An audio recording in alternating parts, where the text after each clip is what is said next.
everybody, it's Julie, and today I wanted to show you these stencils. We're going to work with these stencils. I got them at Michael's when they were 60% off, I think, 60, and they're really interesting because they're actually screen stencils. I don't know if you can see that screen there, but that is so you can get a much more delicate transfer. So we are going to go ahead and we're going to use a tag. So I have this tag here that's coffee dyed, and we're going to use the skeleton. But first, I'll go through my messy box here. There it is, right there. I want this tombstone. And we'll need, okay, so we're gonna go ahead and stamp the tombstone, just like this. Good. I left this open, so I'm finding that the edges is where I really need to be to get the ink. So I'm gonna go ahead and I'm gonna put it down here on the right bottom corner. Okay. And there we go. And then what we're going to do is we're going to put the skeleton in using the antique linen.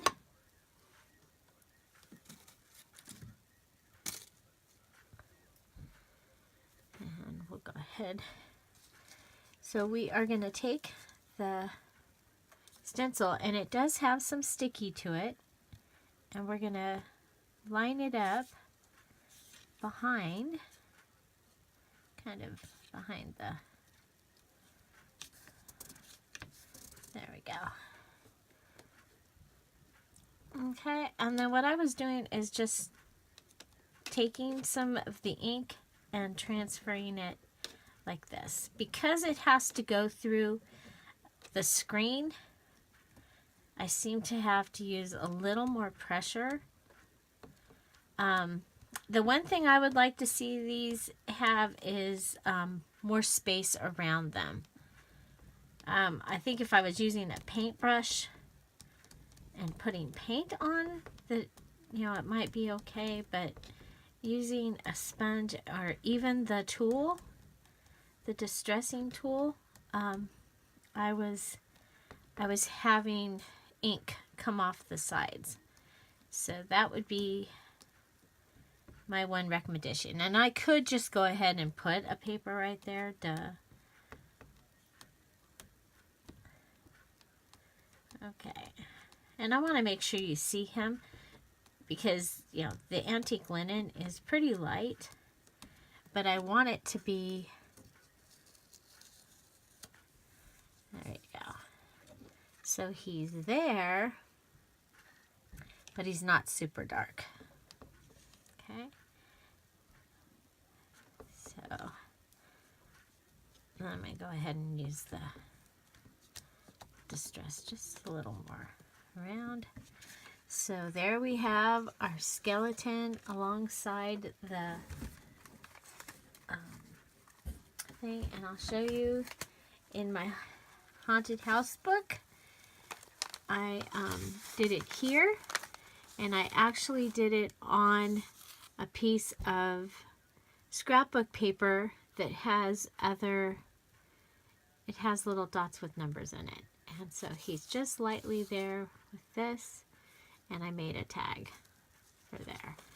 So I think this is kind of a fun idea. I mean, if you had a stamp or a stencil of like a person that you could put behind the tombstone, ooh, that'd be scary.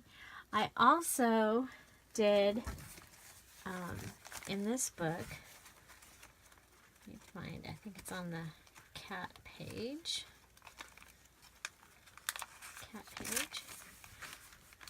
Okay, so here I did the coffin. Now the coffin was a reverse image. Where's the coffin? It might be on the back because they don't stick to the, it's gone. It's missing. I'll have to, oh, here it is. Okay, so this is the coffin. So I did it here. Okay, so those are the stencils. And you can see they have a light screen in them. So when you're stenciling, you have to get through that screen as well. It's not that hard to do. It's just, it's hard to keep your ink from going outside this line. So, like I said, I would either put another piece of paper there, and I would let them know.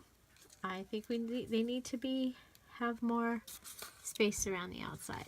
So that is stenciling with the screen stencils, and you know, I do have another set of these that I'll be using in my thankful books that are coming up. So these are the Martha Stewart ones. Same thing, they are screen stencils, but you can see how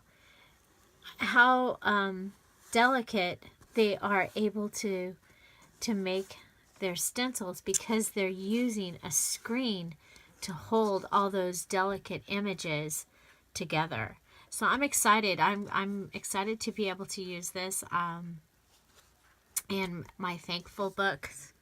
And so those will be coming very soon as I get this Halloween stuff done. So I hope you enjoyed this video. I hope you get out there and try some of these. You can see it's not that I'm missing his head. His head actually is black, so it doesn't transfer a lot of that there. So anyway, I think it turned out really cool. But look at those, how small those lines are that they are able to get in this. And I got two different sets. I got this set that had the coffin and the skeleton and those, and then I got this set that has the gate, and it also has tombstone. The tree turned out really cool when I did it, and it has a crow, a raven. So, okay. So today is day 8 in the costume a day, and next we have Ellie May, I reckon. And I have this crazy blonde wig, so I wore it, and I had pigtails tied with bows. I had a handkerchief in my pocket, and these are my jeans with the belt. The belt was a rope belt, and my jeans were rolled up. So again, I had to be able to work every day too. So my costumes had to be able to work, as well as be an idea of something that you could do. So Ellie May, I reckon. I hope you enjoyed this video. If you did, give it a thumbs up. If you have any comments, questions, suggestions, put them down below. Find something to celebrate every day. And check out these stencils. Have a great day. Bye-bye. Bye. Don't forget to subscribe. Bye.